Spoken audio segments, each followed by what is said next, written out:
මේ විදියට හැදුවොත් නම් හැමෝම පිස්සුවෙන් වගේ කයි. මේක චිකන් හදන තවත් වෙනස්ම විදිහක්. මේකේ රස නම් ඉතින් කියලා වැඩක් නෑ. එන්න අපි හදමු එහෙනම්. මුලින්ම චිකන් එකට කහ කුඩු ටිකක් දාගන්න. ගම් මිරිස් කුඩු ලුණු ටිකකුත් දාගන්න. මේ සේරම චිකන් එකත් එක්ක අනලා පදන් වෙන විනාඩි 30ක් වගේ තියාගන්න ඕන. දැන් අපි මේ ටික බෙද ගන්න ඕන. ගොඩාක්ම කර වෙන්නේ නැති වෙන්න මේක බෙද ගන්න ඕන. මේ බලන්න මෙන්න මේ ගානට ආවහම මේක බා ගන්න ඕන.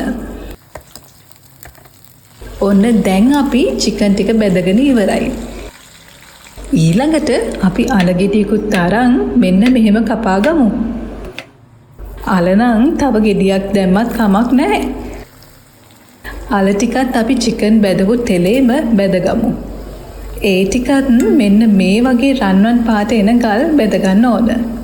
මේක ඉතින් අවුරුද්දට නියමෙට සෙට් වෙන චිකන් එකක්. මේ පාර අවුරුද්දට පරණ විදියට චිකන් හදන්නේ නැතිව මෙහෙම හදලා බලන්නකෝ. එන නෑදෑයෝ යන එකක් නම් නෑ ඔන්න. ඔන්න දැන් අල එකත් හරි. බීලුණු ටිකක් වැඩියෙන් අරගෙන ඒක මේ විදියට රවුමට කපා ගමු. මෙහෙම කැපුවාම තමයි මේකේ රස. අමු මිරිස් ටිකකුත් මෙහෙම පලා ගන්න ඕන. මාළු මිරිස් ටිකකුත් මෙහෙම කපා ගන්න. තව සැර වැඩි වෙන්න ඕන නම් කොච්චි ටිකකුත් පලලා ගත්තාම මරු ඉතින්. තාච්චියක් හරි පෑන් එකක් හරි ලිපේ තියලා ඒක රත් වෙනකොට තෙල් ටිකක් දාගන්න. මම නම් චිකන් බෙදපු තෙල් ටිකම මේකට ගන්නවා. ආය අලුතෙන් තෙල් ඕනේ නැහැ. තෙල් ටික රත් වුණාම ඒකට තලාගත්තු ඉඟුරු සුදු ලුණු දාගන්න. ඒ ටිකත් රන්වන් පාටට එනකොට රම්පේ කරපිංචු ටිකක් දාගන්න. ඒ ටික කලවම් කරගන්න. මේ දාන්නේ තලාගත් එනසල් කරාබු නැටි කුරුඳු. ඒ ටිකත් කලවම් කරලා දැන් අපි මේකට මිරිස් කුඩු දාගන්න ඕන.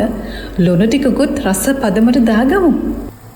කහ කුඩු ගම් මිරිස් ටිකක් නම් මේකට වැඩියෙන් දාගන්න ඕන.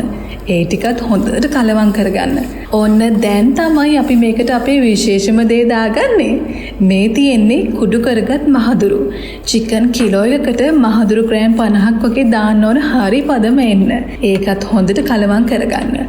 දැන් තමයි අපි මේකට බෙදගත් චිකන් ටික දාගන්නේ.